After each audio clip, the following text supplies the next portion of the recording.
To microbe talk your on YouTube channel. I am Himanshi once again with you. और आज मैं आपके साथ डिस्कस करने वाली हूँ होस्ट पैरासाइट रिलेशनशिप। ओके, तो बहुत ही इंपॉर्टेंट है ये लेक्चर।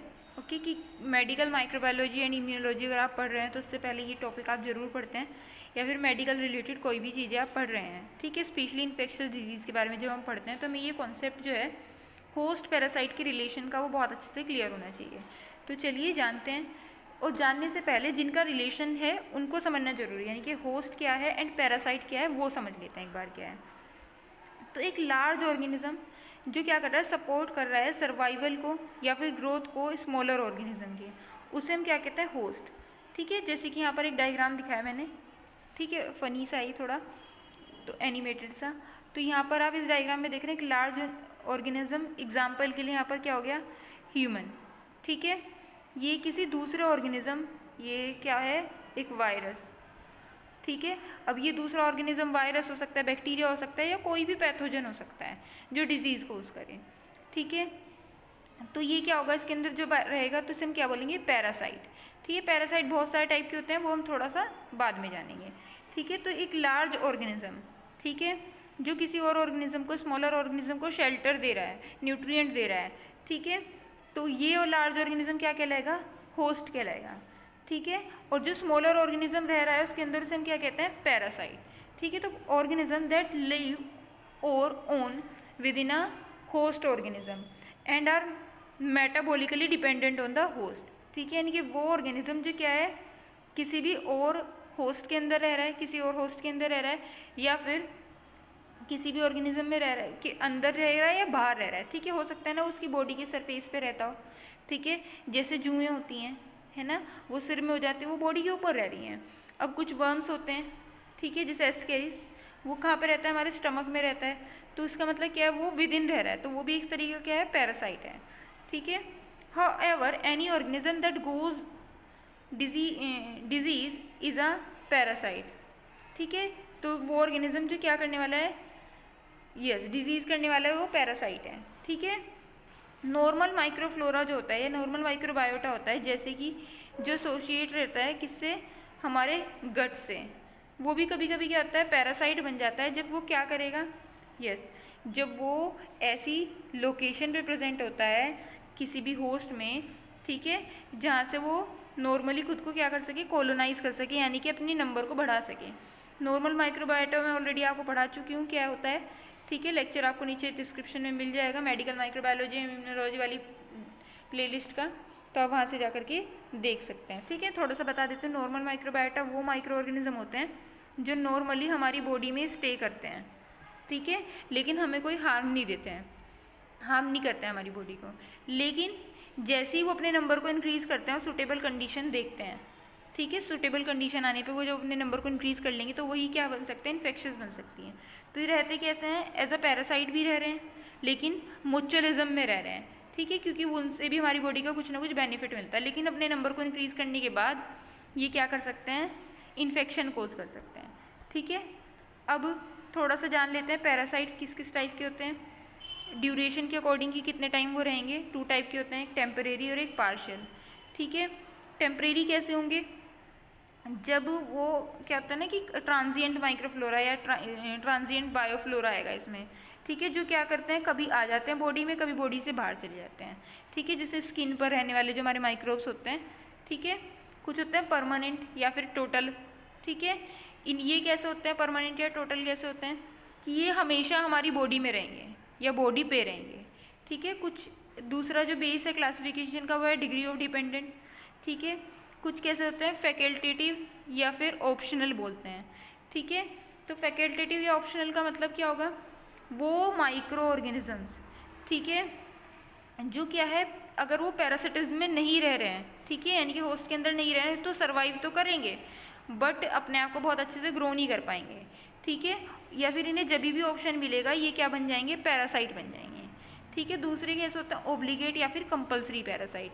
ओब्लिगेट कंपल्सरी पैरासाइट वो माइक्रो ऑर्गेनिज्म या वो ऑर्गेनिज्म होते हैं जो क्या है, जब भी होस्ट में रहेंगे तभी सर्वाइव करेंगे, अगर वो बाहर ले जाएंगे तो उनकी डेथ हो जाएगी। इसका एग्जाम्पल क्या है, वायरस, वो बाहर नॉन लिविंग के जैसे बिहेव करते हैं, बट जब उन्हें होस्ट मिलता है तो वो कैसे बिहेव करते हैं, यस, वो लिविंग के जैसे बिहेव करते हैं और लिविंग कैरेक्टर शो करते हैं। दूसरा जो बेस है क्लासिफिकेशन का पैरासाइट्स के, वो है पोजीशन, कि कहाँ पर रह रहे हैं उस पोजीशन के अकॉर्डिंग। पहले होते हैं एक्टोपैरासाइट या फिर एक्टोजोआ, और दूसरे होते हैं एंडोपैरासाइट या फिर एंडोजोआ। तो एक्टो मतलब जो होस्ट की बॉडी के बाहर रहते हैं वो एक्टोपैरासाइट्स होंगे, और जो होस्ट की बॉडी के अंदर रहते हैं वो क्या होंगे, एंडोपैरासाइट होंगे। ठीक है, तो ये पैरासाइट के टाइप हैं, जिस टाइप के वो होते हैं। ठीक है, अब बात आती है इनकी रिलेशनशिप क्या है होस्ट एंड पैरासाइट्स की। ठीक है, तो ये जो होस्ट एंड पैरासाइट रिलेशनशिप है वो रेफर करती है किससे, relationship between the host and parasite, यानी कि जो रिलेशनशिप है होस्ट एंड पैरासाइट के, and the competition for supremacy that take place between them. ठीक है, यानी कि कौन ज़्यादा बड़ा है। ठीक है, यानी कि कौन ज़्यादा सर्वाइव कर सकेगा। ठीक है, अगर इस केस में सपोज ये एक होस्ट है, सॉरी ये एक पैरासाइट है और ये एक होस्ट है, ह्यूमन ले लेते हैं हम। ठीक है, अगर कोई भी डिजीज़ हमें कब होगी, अगर इस ह्यूमन का इम्यून सिस्टम अच्छा है, ठीक है, तो ये ह्यूमन सर्वाइव करेगा।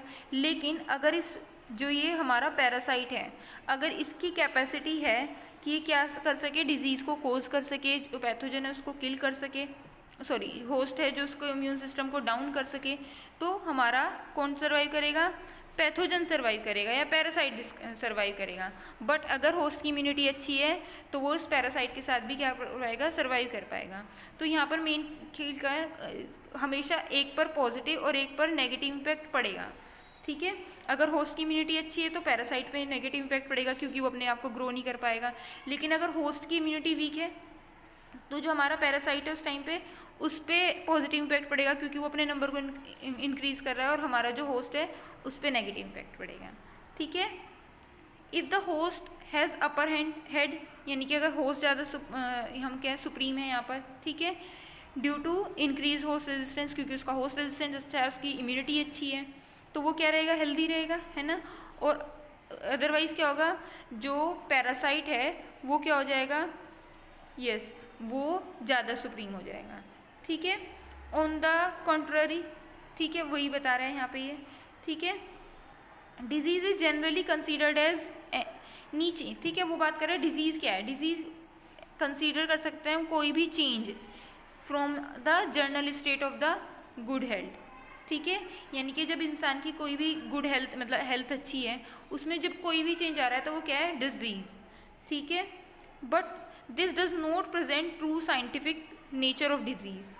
ठीक है, since general state of good health may also be change bye a factor other than parasite. ठीक है, तो वो कह रहा है कि कुछ कभी कभी क्या होता है ना कि कुछ ज़रूरी नहीं है कि एक पैरासाइट ही होगा जो क्या करेगा, डिजीज़ कोज करेगा, कुछ अदर फैक्टर्स भी होते हैं जो क्या कर सकते हैं, हमारी उस अच्छी वाली स्टेट है उसको चेंज कर सकते हैं।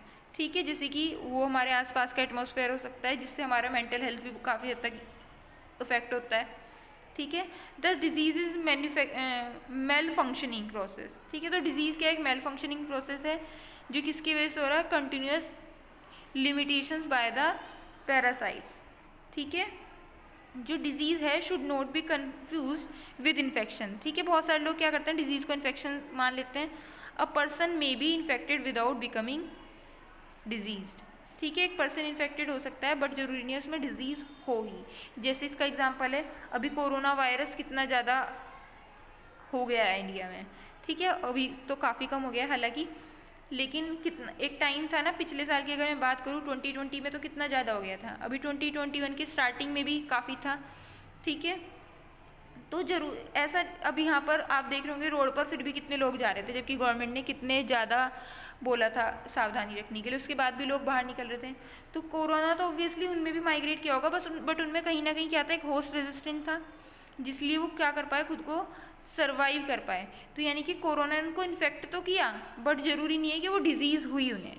ठीक है, सो कभी कभी जो माइक्रोबायोलॉजिस्ट होते हैं, मतलब कभी कभी नहीं हमेशा ही माइक्रोबायोलॉजिस्ट जो होते हैं वो इन्फेक्शियस डिजीज़ को होस्ट पैरासाइट रिलेशनशिप के अकॉर्डिंग डिफाइन करते हैं। तो वो क्या कहते हैं कि होस्ट पैरासाइट रिलेशनशिप है वो क्या है, एक कॉम्प्लेक्स एंड डायनेमिक चीज़ है।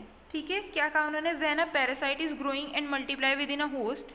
ठीक है, जब एक पैरासाइट क्या करेगा, ग्रो करेगा और मल्टीप्लाई करेगा किसी भी होस्ट में, तो हम कह सकते हैं होस्ट को क्या हो गया है, इन्फेक्शन हो गया है। ठीक है, जब वो उसने क्या किया है, ग्रो कर रहा है और क्या साथ साथ मल्टीप्लाई कर रहा है। देखिए हमें बैक्टीरिया का ग्रोथ कर्व पता है कुछ इस तरीके से होता है।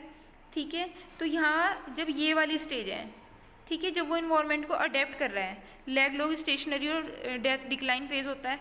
ठीक है, तो इस फेज में जब वो क्या उसने क्या वो उसने अपनी ग्रोथ को इंक्रीज करना तो शुरू किया है, बट अभी तक भी वो नई सर्टेन नंबर में नहीं पहुंचा है कि वो डिजीज़ हो जाए। ठीक है, अभी वो इन्वायरमेंट के अकॉर्डिंग खुद को अडेप्ट कर रहा है और धीरे धीरे करके अपने नंबर को क्या करेगा, इंक्रीज करके वो डिजीज़ कोज करेगा। ठीक है, जो आउटकम है होस्ट पैरासाइट रिलेशनशिप की, वो डिपेंड करती है कुछ मेन फैक्टर पे। ठीक है, फर्स्ट है the number of micro organism infecting the host. ठीक है, यानी कि कितने ज़्यादा माइक्रो ऑर्गेनिज्म ऐसे हैं जो इन्फेक्ट करने वाले हैं किसी भी होस्ट को। ठीक है, क्योंकि जैसे जैसे उनका नंबर बढ़ेगा चांसेस ऑफ कोजिंग डिजीज़ हमेशा इंक्रीज होंगे, है ना। साथ साथ विरुलेंस ऑफ ऑर्गेनिज्म, यानी कि उस ऑर्गेनिज्म में कितनी एबिलिटी है डिजीज़ कोज करने की। ठीक है, कितनी डिग्री है पैथोजेनिसिटी की। ठीक है, दूसरा होस्ट डिफेंस, कि मान लिया होस्ट का रेजिस्टेंस अच्छा है तो वो डिजीज़ कभी भी कोज नहीं कर पाएगा, अगर होस्ट का डिफेंस अच्छा है तो वो डिजीज़ कभी कोज नहीं कर पाएगा। तो ये सभी चीज़ें क्या हैं, इम्पोर्टेंट रोल प्ले करती हैं। एक हम फॉर्मूला के अकॉर्डिंग, मैथमेटिकल एक्सप्रेशन के अकॉर्डिंग इन्फेक्शन के समझ सकते हैं थोड़ा सा होस्ट पैरासाइट के रिलेशनशिप को। ठीक है, नंबर ऑफ ऑर्गेनिज्म, ठीक है, मल्टीप्लाइड बाय विरुलेंस, यानी कि कितने ज़्यादा माइक्रो ऑर्गेनिज्म है और उनका कितना ज़्यादा विरुलेंस है, यानी कि कितना ज़्यादा वो डिजीज़ कोज कर पा रहे हैं, अपॉन होस्ट रेजिस्टेंस। ठीक है, अपॉन यानी कि होस्ट का कितना रेजिस्टेंस है, तब जाके क्या होगा, जो होस्ट पैरासाइट रिलेशनशिप है, ठीक है, अगर ये होता है, ठीक है, तो क्या होगा, इन्फेक्शस डिजीज होगी, यानी कि होस्ट पैरासाइट में पैरासाइट जीतेगा। ठीक है, अगर ये नहीं होगा, ठीक है, ये कम होगा, तो कौन जीतेगा, होस्ट जीतेगा। तो ये था आज का हमारा छोटा सा वीडियो जिसमें मैंने आपको समझाने की कोशिश की काफ़ी सिंपल से वर्ड में कि होस्ट पैरासाइट रिलेशनशिप है क्या। सो आज की वीडियो में इतना ही, मिलते हैं नेक्स्ट वीडियो में। Thanks for watching.